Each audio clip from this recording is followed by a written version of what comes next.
हम लोग पढ़ने जा रहे हैं एक्सरसाइज 7.C का पहला प्रश्न है ना। और ये लिखा है किसी भिन्न के अंश और हर दोनों में एक जोड़ दिया जाए तो वह भिन्न जो है 2/3 के बराबर हो जाता है। प्रश्न पहले पढ़ देते हैं। कोई भिन्न है जिसके अंश और हर में एक जोड़ दिया जाए तो वो बराबर हो जाता है 2/3। और ऐसे ही यदि अंश और हर दोनों में 2 घटा दिया जाए तो वह 1/3 के बराबर हो जाता है। तो वह भिन्न ज्ञात करना है। ठीक है, तो अब देखो जो चीज हमें ज्ञात करना है पहले हम उसको मान लेंगे। माना वह भिन्न निकालना है तो वह भिन्न हमने मान दिया x/y। ये वो भिन्न है। अब प्रश्नानुसार चलेंगे।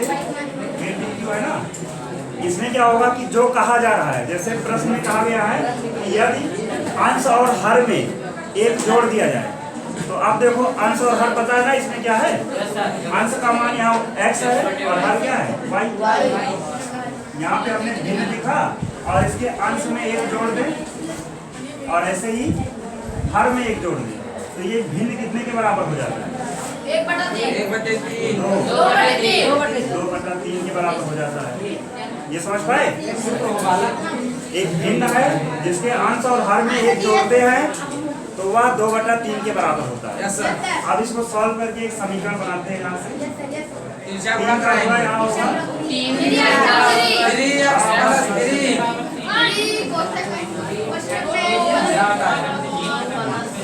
ऐसे 3 यहाँ जाएगा गुणा होने y+1 यहाँ चला जाएगा।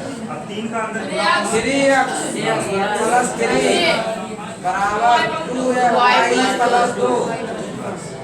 यहाँ से हम x और y को एक तरफ कर लें तो 3x माइनस का 2y और बराबर हो जाएगा 2 -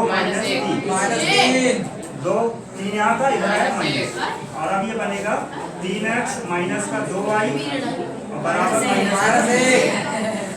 ये बन गया समीकरण नंबर 1।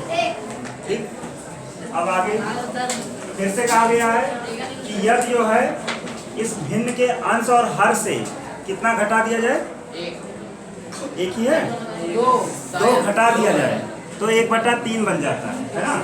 अगर यहाँ से हम x/y जो भिन्न है इसके अंश से 2 घटाएं और हर से भी 2 घटाएं तो 1/3 हो जाता है। ये दूसरा केस है जो कहा गया है ना।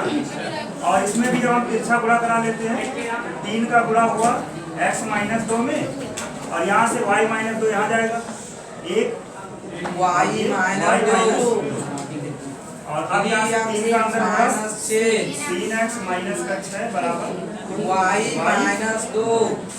अब इसमें भी देखो चाहो तो y को यहाँ से y का मान भी हम लोग निकाल सकते हैं। अगर हम -2 को केवल उधर ले चले तो ये हो जाएगा 3x माइनस का 6 प्लस का 2 बराबर y। इसको सॉल्व किया जाए 3x माइनस का 4 बराबर y। इसको मान लेते हैं समीकरण नंबर 2। यहाँ से 2 से क्या है देखो y का मान हमें पता है, y बराबर कितना है 3x माइनस 4। और अगर यही y का मान हम लोग समीकरण 1 में रख दें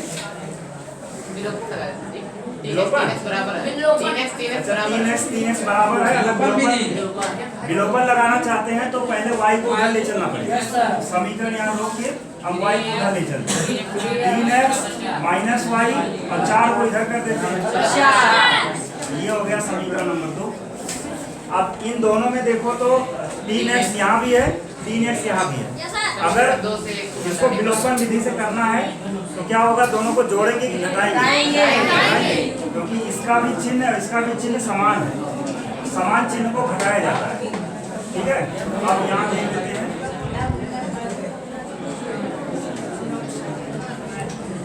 देखो लिख देते हैं कि समीकरण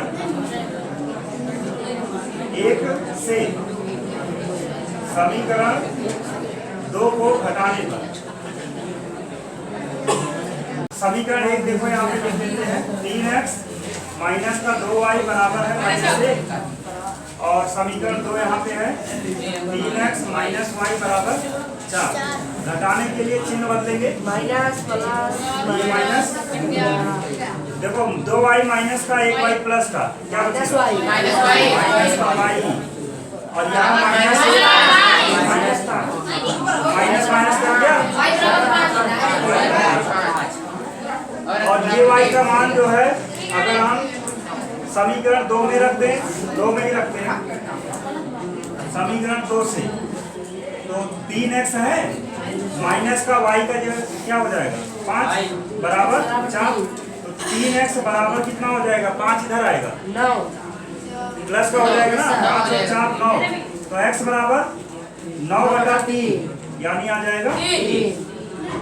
तो y का मान 5 और x का मान 3, अतः ये जो भिन्न है जो हम लोग को निकालना था वो भिन्न कितना हो जाएगा, x का मान कितना है 3 और y का मान 5, यानी आंसर क्या होगा 3/5। अब इसको वेरीफाई करना है तो देखो कहा गया था कि यदि अंश और हर में 1 जोड़ देते हैं तो वो 2/3 बन जाता है। देखते हैं जोड़ के, इसमें 1 जोड़ेंगे तो 3 1 4 और इसमें 1 जोड़ेंगे 6। तो अब इसको काटा जाए 2 से, 2 4 2 बन गया ना 2/3, यानी हमारा आंसर सही है।